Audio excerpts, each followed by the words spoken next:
स्वागत है जी आप सभी का। स्पाउस वीज़ा पे हम एक ख़ास अपडेट आपके साथ शेयर करेंगे। जसमीत भाटिया जी लैंडमार्क इमिग्रेशन के चीफ हैं, हमारे साथ हैं। 904139 904112 आप इंडिया के किसी भी हिस्से में हैं, जसमीत जी से संपर्क कर सकते हैं। कनाडा एजुकेशन के लिए जसमीत जी से लैंडमार्क इमिग्रेशन से आप संपर्क बना सकते हैं। लैंडमार्क इमिग्रेशन कनाडा के अलग अलग कॉलेजेस और यूनिवर्सिटीज़, करीब 80 यूनिवर्सिटीज़ और कॉलेजेस से सीधा जुड़ा हुआ है। सो उनके साथ इनके डायरेक्ट जो हैं एग्रीमेंट्स हैं, तो ज़रूरी है कि आप उन्हीं कंसल्टेंट से सलाह मशवरा करें जो डायरेक्ट रिप्रेजेंट करते हैं कॉलेजेस को, यूनिवर्सिटीज़ को। उससे पॉलिसी कंप्लायंस इनका बहुत ज़्यादा हाई रहता है और आपको सक्सेस रेट ज़्यादा मिलने के चांस बने रहते हैं। लैंडमार्क इमिग्रेशन का सक्सेस रेट काफ़ी अच्छा है। जसमीत जी पिछले 14-15 वर्षों से लगातार स्टूडेंट्स को गाइड कर रहे हैं। आज स्पाउस वीज़ा के बारे में बात करेंगे। स्पाउस वीज़ा बड़ी तेज़ी से पिछले दिनों में आए हैं और मैं कहूँ पिछले 4-5 महीनों से स्पाउस वीज़ा का ट्रेंड बहुत ज़्यादा तेज़ रहा है।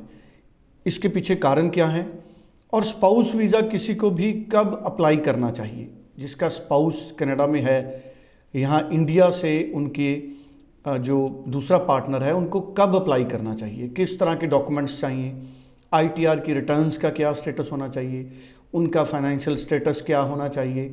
ये तमाम ऐसे क्वेश्चंस हैं जिनको लगातार आंसर्स नहीं मिलते, जेन्युइन आंसर्स नहीं मिलते जो हमारे सिटीजन हैं। तो जसमीत जी इस पे आज हमको अपडेट करेंगे और आज भी स्पाउस वीज़ा लगातार जसमीत जी के पास हैं जो बिल्कुल लेटेस्ट स्पाउस वीज़ा हैं। और स्पाउस वीज़ा को क्या क्या कहते हैं ये भी जसमीत जी हमारे साथ शेयर करेंगे। जसमीत जी आपका स्वागत है। Hello everyone. Thank you. Jasmeet ji पहले तो स्पाउस वीज़ा है, मैं देखता हूँ जिनके स्पाउस वीज़ा लग के आते हैं, जैसे आपके पास कई स्पाउस वीज़ा हैं, तो जो स्पाउस वीज़ा के अंदर हैं उनको ओपन वर्क परमिट नहीं लिखा रहता, उनको वर्कर लिखा रहता है। सिमिलर क्या, दोनों चीज़ों का सेम ही मतलब है। सो जो ओपन वर्क परमिट का मतलब है कि they can work anywhere. So worker visa मतलब है कि वर्क परमिट वीज़ा। सो मतलब दोनों का सेम ही है। So open work permit is the category. जो वीज़ा मिला है वो स्पाउस डिपेंडेंट वीज़ा है, पर जो भी स्पाउस कनाडा जाता है they can work full time in Canada. तो इसको कंफ्यूज होने की ज़रूरत नहीं है। ये आपको स्पाउस कैटेगरी में ही ओपन वर्क परमिट या वर्कर वीज़ा मिलता है। उस स्पाउस के बिना आप इसको अप्लाई नहीं कर सकते। जसमीत जी स्पाउस के बिना ये अप्लाई नहीं हो सकता। बिल्कुल, worker category without spouse visa नहीं अप्लाई हो सकता। आपका स्पाउस कनाडा में होना चाहिए, लिजिटिमेट स्टडीज़ पे होना चाहिए, या वो बी कैटेगरी की जॉब पे होना चाहिए। बिल्कुल ठीक है। तो स्पाउस वीज़ा क्यों इतने ज़्यादा आ रहे हैं पिछले 4-5 महीनों से? इसके पीछे कारण क्या है? तो इसके पीछे ये कारण है कि कोविड के दौरान स्पाउस वीज़ा इतने अप्रूव नहीं हुए एंड क्या कहते हैं कि वो जो फाइल्स थी वो सारी पेंडिंग चल रही थी। एंड जब पेंडिंग चल रही थी वो फाइल्स, तो सारे स्टूडेंट्स को ये लग रहा था कि जो उनके हस्बैंड्स यहाँ पे हैं तो उनमें काफ़ी ज़्यादा डिले आ गया था। सो वो डिले को कवर अप करने के लिए लास्ट 4-5 मंथ्स से बहुत ज़्यादा स्पाउस को रीयूनाइट किया जा रहा है अपने हस्बैंड से, अपने पार्टनर्स के साथ। सो इसी वजह से पिछले 4-5 महीनों से बहुत सारे स्पाउस वीज़ा के वीज़ाज़ अप्रूव होके आ रहे हैं और पासपोर्ट डेली बेसिस पे हमारे पास स्टैंप होके आ रहे हैं। जैसे कि आप देख सकते हैं कि आज 4 आए हैं।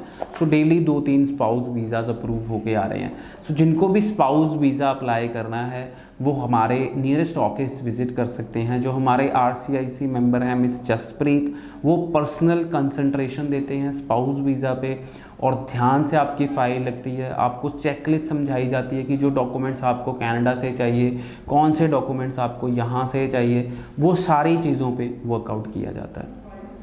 बिल्कुल ठीक है। जसमीत जी एक बार फिर मुझे बताइए कि स्पाउस कितनी देर बाद अप्लाई कर सकता है, कितनी देर बाद करना चाहिए, और डॉक्यूमेंट्स की रिक्वायरमेंट, फंड्स की रिक्वायरमेंट और किस तरह की ज़रूरतें हैं? सो काफ़ी सारे केसेस मैं आज की डेट में स्पाउस में भी डील कर रहा हूँ। सो फर्स्ट ऑफ ऑल तो मैं कहना चाहूँगा कि जो लोग तो 1 सेमेस्टर वेट कर सकते हैं, दलेर की स्पाउस के 1 सेमेस्टर कंप्लीट होने तक वेट्स कर सकते हैं, तो वो स्पाउस वीज़ा लगने के 1 सेमेस्टर बाद अपनी फ़ाइल सबमिट करें। पर कुछ लोग ऐसे होते हैं जिनकी मजबूरी होती है, छोटा बच्चा है एंड बच्चा कहाँ मतलब मदर के बिना रह नहीं सकता, मदर का स्टूडेंट वीज़ा आ गया है, सो उन केसेस में हम जल्दी भी फाइल लॉन्च कर सकते हैं, बिकॉज वो छोटा जो बेबी है वो अपनी मदर के बिना नहीं रह सकता, तो इसलिए वो केसेस में हम जल्दी भी 1 सेमेस्टर से पहले भी फाइल लॉन्च कर सकते हैं। बट अब नेक्स्ट सवाल आपका होगा कि सर कि हम इकट्ठे नहीं अप्लाई कर सकते? बिल्कुल ठीक है। सो ये सवाल कॉमन है, जो सब मेरे से यही पूछते हैं कि हम इकट्ठे जाना चाहते हैं, मतलब साथ में जाना चाहते हैं, पर मैं उसके लिए एडवाइस नहीं करता, क्योंकि बहुत सारे स्पाउस कैटेगरी में जो लोग साथ अपनी फाइल लगाते हैं उनको रिफ्यूज़ल देखने को मिलती है। सो मैं इस चीज़ के ऊपर गाइडेंस नहीं देता, मैं यही कहूँगा। बट अगर आपकी विश होगी कि आप साथ में लगाना चाहोगे तो we can proceed, but visa success rate of the main candidate decreases. बिल्कुल ठीक है जी। और जसमीत जी, ITR रिटर्न्स के बारे में भी ज़रा बता दीजिए। ITR रिटर्न्स से डिटेल्ड चेकलिस्ट है हमारे पास, सो अगर आप जब हमारे ऑफिस विजिट करेंगे तो स्पाउस कैटेगरी की जो डिटेल्ड चेकलिस्ट है वो आपके साथ शेयर की जाएगी। बिल्कुल ठीक है।